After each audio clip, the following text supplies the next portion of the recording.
Welcome back to Tamil brothers kitchen. இன்றைக்கி நம்ம இந்த வீடியோவில் என்ன பார்க்க போகிறோன்னா, குழம்பு மிளகாய் தூள் எப்படி செய்யுதுன்னு பார்க்கலாம்.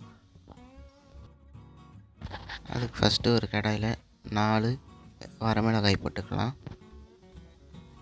வரமல்லி 3 டேபிள் ஸ்பூன் போட்டு நல்லா வறுத்துக்கலாம்.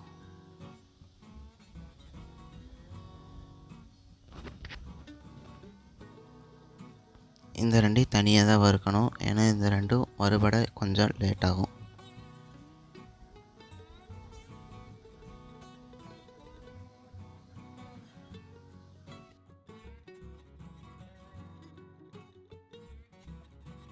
இப்போ இது நல்லா வறுத்தனையும் ஒரு பாத்திரத்துக்கு மாற்றிக்கலாம்.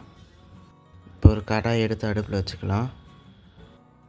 1/2 ஸ்பூன் பச்சரிசி, 1/2 ஸ்பூன் கல்லுப்பு, 1/2 ஸ்பூன் சீரகம், 1/2 ஸ்பூன் மிளகு, 1 ஸ்பூன் துவரம்பருப்பு, 1/2 ஸ்பூன் வெந்தயம், 1/2 ஸ்பூன் உளுந்து, 1 ஸ்பூன் கடலைப்பருப்பு. இது எல்லாத்தையும் போட்டு நல்லா தாளித்து விட்டுக்கலாம்.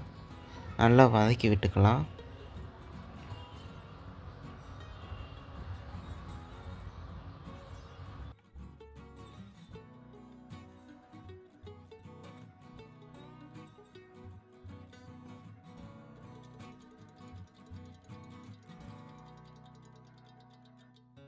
இந்த மாதிரி அரிசியில் நல்லா பொரிஞ்சு வந்ததுக்கப்புறம் அடுப்பு ஆஃப் பண்ணிவிட்டு ஆற வச்சு அரைச்சி எடுத்துக்கலாம்.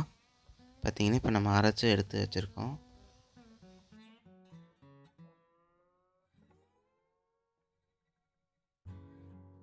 இப்போ இது கூட 1/2 ஸ்பூன் மிளகாய் தூள் சேர்த்திக்கலாம். உங்களுக்கு வேணும்னா நீங்கள் சேர்த்திக்கலாம்.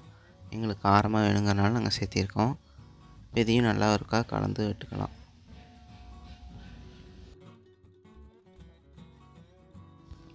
இப்போ நல்லா கலந்தாச்சு. இப்போ குழம்பு மிளகாய் தூள் ரெடி ஆயிடுச்சு. பிடிச்சிருந்தா லைக் பண்ணுங்கள், ஷேர் பண்ணுங்கள், சப்ஸ்கிரைப் பண்ணுங்கள்.